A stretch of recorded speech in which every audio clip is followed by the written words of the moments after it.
I've quietly been wondering about the prophecy of St. Francis of Assisi, and if there isn't a correlation between his making that prophecy and the name of the current pontiff. On the feast of St. Francis of Assisi, we saw an abomination take place in the Vatican gardens. Pagans, in front of the Pope and invited by the Vatican, prayed before an idol, 2 of them specifically, worshipped the idols. And no, for my Protestant viewers, they did not do what Catholics do with statues and icons, by using them as a focus for prayer for the intervention of a saint. No, this was naked idol worship that these pagans were engaged in, and they had been invited to do so by the Vatican. Francis blessed the statue they prayed to, and then accepted the statue given to him by the pagans. One of the actions Catholics are supposed to take in times like this is to engage in acts of prayer and penance. So let's revisit the prophecy of St. Francis of Assisi, at least in part, because this abomination happened on the feast day of that great evangelizer. Those who persevere in their fervor and adhere to the virtue with love and zeal for the truth will suffer injuries and persecutions as rebels and schismatics. For their persecutors, urged on by evil spirits, will say they are rendering a great service to God by destroying such pestilent men from the face of the earth. Some preachers will keep silent about the truth, and others will trample it underfoot and deny it. Sanctity of life will be held in derision even by those who outwardly profess it, for in those days our Lord Jesus Christ will send them, not a true pastor, but a destroyer. That prophecy is published in The Works of the Seraphic Father, St. Francis of Assisi, published back in 1882. There's more to it than that, but it's sufficient for our purposes now. This past weekend, we saw the Amazon Synod kick off unofficially, as its official start date is, in fact, today. But it was kicked off by 2 events, the worship of an idol in the Vatican gardens, and the other by a press conference given by our alleged pastors, men who occupy sacred offices, and have by all appearances abused those offices to the point of blasphemy and almost certain sacrilege. Let's have a closer look at these events. The National Catholic Register reports that the pagan ritual was done in front of Francis, who abandoned his prepared remarks and instead offered the Our Father, in Latin. Yes, in Latin, and this was at the close of the ceremony. I can't help but wonder if this was too much even for him. As the Register reports in the opening sentences of their piece on this event, quote, Pope Francis witnessed an indigenous performance at a tree planting ceremony in the Vatican gardens Friday, during which people held hands and bowed before carved images of pregnant women. A group of people, including Amazonians in ritual dress, as well as people in lay clothes and a Franciscan brother, knelt and bowed in a circle around images of 2 semi-naked pregnant women in the presence of the Pope and members of the Curia. After witnessing the ritual, Pope Francis set aside his prepared remarks, opting instead to offer the Our Father without comment. End quote. It is reported elsewhere that he said the Our Father in Latin and then spent much of the rest of his time at the tomb of St. Peter, with various theories ranging about why he did that. Either way you cut it, let's have a look at what was actually going on at this ritual. Yes, what you see on your screen are various indigenous and European descended people kneeling and bowing in front of idols. This isn't like when Catholics kneel and pray before statues of the various saints. For when we do that, we aren't worshipping them or a deity they represent, but praying to God through the intercession of the saint, who would take our prayers to our blessed Lord, the one mediator between the Father and men. And yes, for the Protestants watching, that does include when we pray to the Virgin Mary.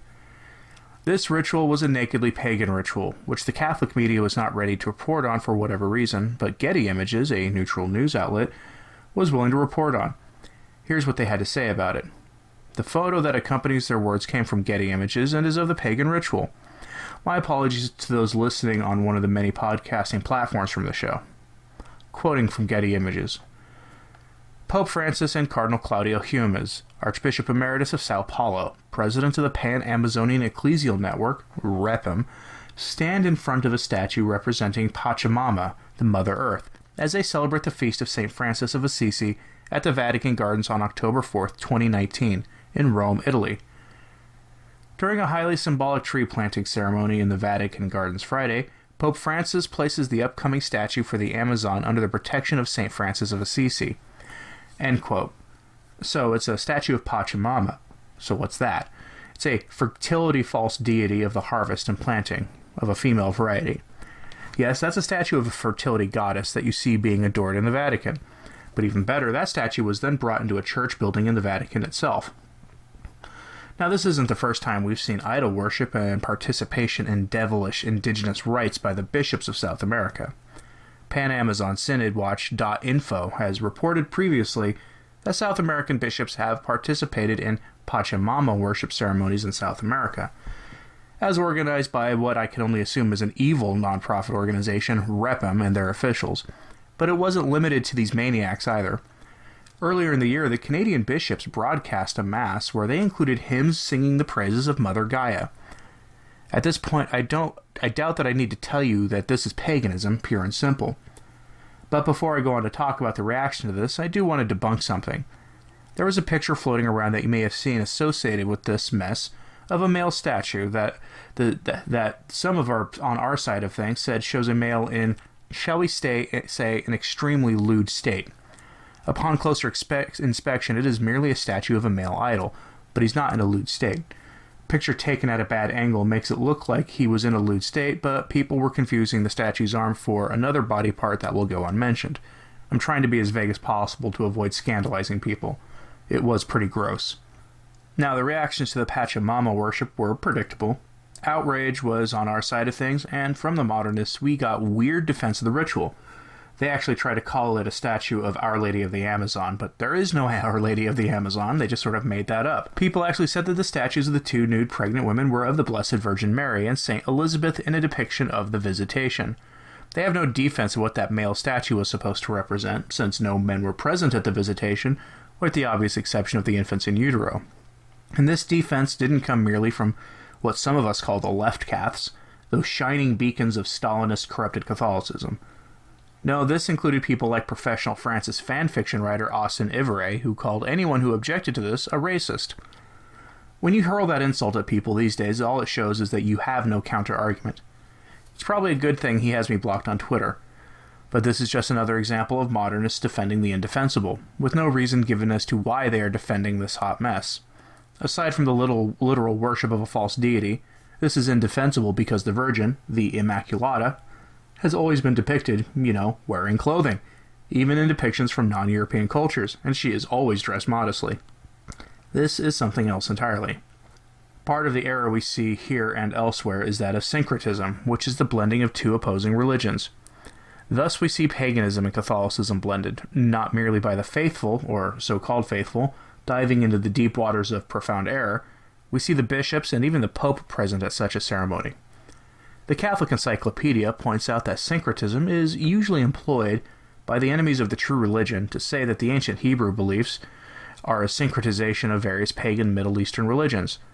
What we're dealing with here is that concept inverted onto its head, with pagan religions being infused into the only faith that saves. Hence the placement of that statue before the altar at an unidentified church in the Vatican. The truth is obvious here, but I'll say it for those who hold to the close cousin of syncretism, which is universalism. The two religions are incompatible. Syncretism isn't Catholic. Extra ecclesiam nulla salus is a dogma of the Church. Are we on the same page yet? That's a dogma of the Church, and if you deny it either overtly or in your heart, then you're a heretic at the very least, if not an apostate. And that's why we've seen Cardinals Burke and others say that this synod and its working documents represent an apostasy and a heresy. Here we have a prime example of that playing out before our eyes. And this was on essentially day 0 of the synod, with the Gaia Pachamama worship happening in front of the highest prelates of the church. But remember, this is the ceremony that left Francis all but speechless, only able to say Our Father and allegedly in Latin, which would be frankly amazing if true. Given that we know the man isn't shy about speaking, it does make you wonder why he abandoned his prepared remarks for the prayer Christ taught us. So the other thing that kicked off this disaster was a press conference held by the men organizing this apostasy. I won't say much about that except to say that they were asked about the charges made of apostasy and heresy by the likes of Burke and Brandmuller and the rest, and they gave a very PR response, saying that everyone was on the same page and that there was nothing to really worry about, etc., etc., etc. Typical stuff and more dishonesty from men who are morally unfit to be in the clerical state, let alone to hold such high offices in the institutional church. But there you have it. But I'd also noticed at that press conference was a distinct lack of that many reporters from sort of our sphere of things either. So in closing, I thought I'd remind people about our prayer campaign that we started back on August 15th on the Feast of the Assumption. Today marks the end of the novena of novenas for the Synod and the fate of our nations. We have been praying for an intervention, and what if, just what if, this display of open paganism was at least part of that intervention? What if we received an intervention not of fire and of fury, but of a change of heart, even slight, for Francis after seeing this garbage play out in front of his eyes? Perhaps that will be the case. Maybe I'm wrong on that assessment. I'm probably wrong about that assessment, but I'm trying to remain hopeful. And I'll say this. We have now 3 weeks to watch this unfold. I'm reminded of the so-called Synod on the Youth, and at that Synod, young people proposed all manner of radical heterodoxy, and at the end of the Synod, Francis repudiated their radical proposals instead of embracing them. I was surprised that he did that at the time, and I remain surprised today about that turn of events, and only hope we can get something like that this time.